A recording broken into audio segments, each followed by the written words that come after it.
Well, hello guys, this is Joy. I want to welcome you to the show today. Today's topic is If I Knew Then.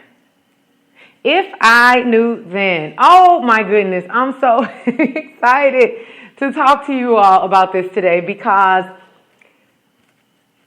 this applies to everyone. Well, everything that I've been discussing applies to everyone, but this is something that not only applies to you, but you'll get it and you'll get it quickly. Let me give you an example. There's a book out, and I'm sure there's different quotes that start off with, if I knew then what I know now. If I knew then what I know now. Why? Because as we learn new things, we figure out the benefits to those things, and then we think about it and we're like, man, I would have loved to enjoy the benefits of this 10 years ago, 20 years ago, but I couldn't because I didn't have the information available. Okay? So if I knew then, and that applies to so many things. That applies to so many things. But do you realize that there are some people who are very resistant to change? So they don't have a lot of if I knew thens. Because they're so resistant to change that their then looks like now. It's pretty close to identical. They haven't changed much. And if you're someone who's changed a lot and you see someone who almost looks like their life is frozen in time, then you know exactly what I'm talking about. Why have you changed? And trust me, you have changed. That's why you're listening to this. If you're someone who doesn't care about change, you wouldn't be listening to this. Why have you changed and that person not changed? There was a certain time in your life where you were resistant to change. Now, keep in mind that sometimes you're kind of stuck in a part of your life where you're just not. It's not that you're resistant to change, but you just haven't been exposed to new information. You just, a long time ago, when we would do our pre-camp evaluations, and we would have a room full of people, and I would say, raise your hand, because we were talking about a 30-day raw food detox, and I would say, raise your hand if you've never heard of or tasted a green smoothie. I'm sorry, I would say raise your hand if you've ever had one. If you've ever had one or heard of a green smoothie. And oh my goodness, when I first started asking that question, I literally would have maybe one or two people out of every 100 that would raise their hand like, oh yeah, I've had one or have heard of one. Now I ask the question, and it literally is like anywhere from 4 to 5 out of 10 that will raise their hand and say, oh yes, I've heard of one or I've had one. So new information spreads, and sometimes you're putting yourself around people or around books or around circumstances and experiences that will expose you to more knowledge. And sometimes you're not in a position where you ever get that knowledge. So if I knew then, what are some things that you know now, that you do now, that's part of your life now, that you just really wish you would have learned it sooner? It would have helped you so much. And more importantly, why don't we? I am a huge, oh my goodness.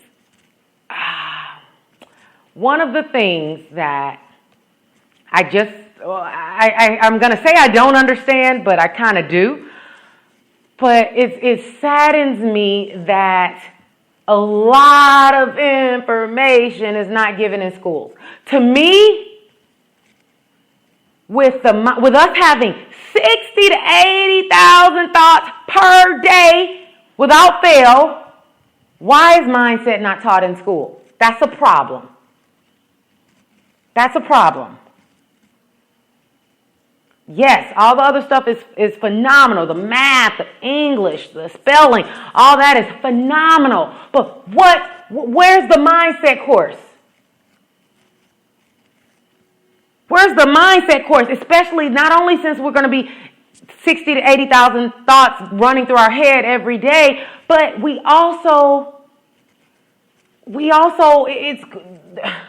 need to know what to do. We need to know how to make the thoughts serve us. You have children who are doing certain things in the world these days and that are dealing with certain issues and are already being put on strong meds. But yet, they don't want to teach children how to think, about their perception, how they view themselves in the world. What if that child never hears that they're special or that they're unique or they're created for a reason at home? At least can they get a little bit of that at school? How come that there can't be a course in that?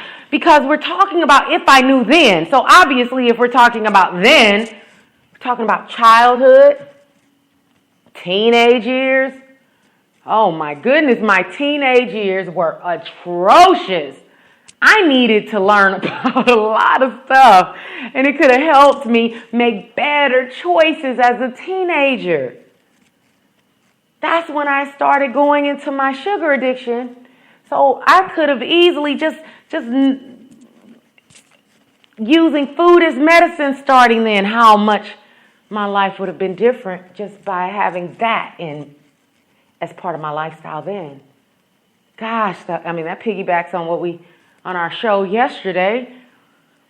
Or I'm sorry, the other day, Mommy, Why Am I Fat? But as it relates to your home life, that's back when you don't really have a choice. You eat what you have in your refrigerator and in your pantries, back when you're a child.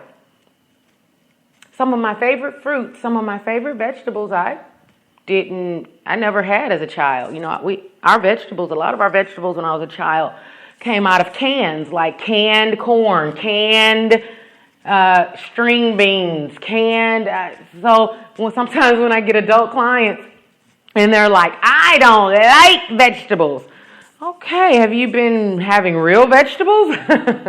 Let's get some real vegetables into your system. You'll like the real stuff. The stuff in the cans, that's not real vegetables. You wouldn't see a can of vegetables in my house ever. And I don't even like to say ever and never often. But with that one, I'm just saying this. We're in Florida. So sometimes they say you need to have the emergency kit. So really, and the emergency kit includes canned goods. That's to me a phenomenal purpose of canned foods. So if there's an extreme emergency and you have to have access to something for your survival, then by golly, you better believe I'm going to shove that can of canned corn in my mouth so fast. So that's one of the reasons why I don't like to say never ever, because there's always circumstances that could change your view, and that's a good reason for it too. But my point is, if I knew then the power of foods, and if I had those foods in my life, and if I consumed those foods, if I knew the power of having a focused mind, like focusing on something, having a why, having a reason why you're doing something.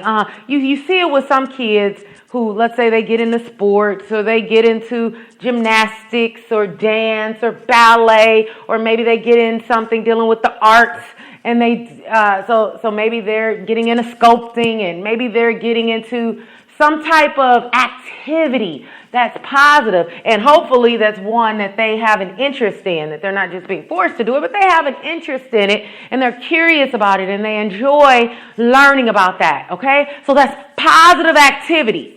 Because when you are a child or 18 and you have nothing planned, you don't have a positive planned activity, you'll find some things to get into. And they're not going to be anywhere near a positive note. Well, in a lot of cases, and definitely in a case for myself, because around that time, I've mentioned it before, I had a lot of built up rebellion because my parents divorced when I was going into 6th grade. So I just had a lot of anger, resentment, frustration, and I acted it out in every way, shape, or form that I could have acted it out in, except drugs. I always tell people I never got into drugs, so that's good. I guess it could have been worse. Well, I know it could have been worse. Everything could always be worse. Always be worse. But I learned a lot.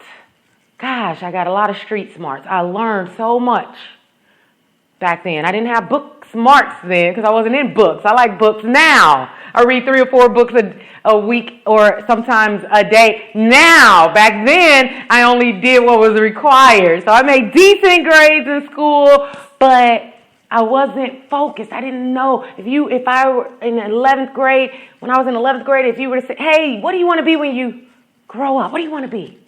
I would not have had an answer for you. Had no idea. None. Didn't even think about it. Pushed it out of my mind. I just went through the motions of what was required of me day by day, and that was it. And trust me, deep inside, I felt like I wanted to know. I wanted to know what I was good at. I wanted to know how I could help. Everybody wants to know their purpose. And so parents, we have a responsibility, and that's one thing that's a blessing for us, that we have the ability to kind of notice things with our children. And I'm sure my mom wanted to help in that area, but when you're a single parent and you're working all these different jobs just to have some kind of life and lifestyle, then a lot of things have to get brushed under the rug, and there's no time for it. There's not even there. There's no time. And so there's this responsibility we have as parents, and we want to notice them. Notice them. What are they good at? What do they like? What do they do naturally? What can't they stop talking about or dreaming about?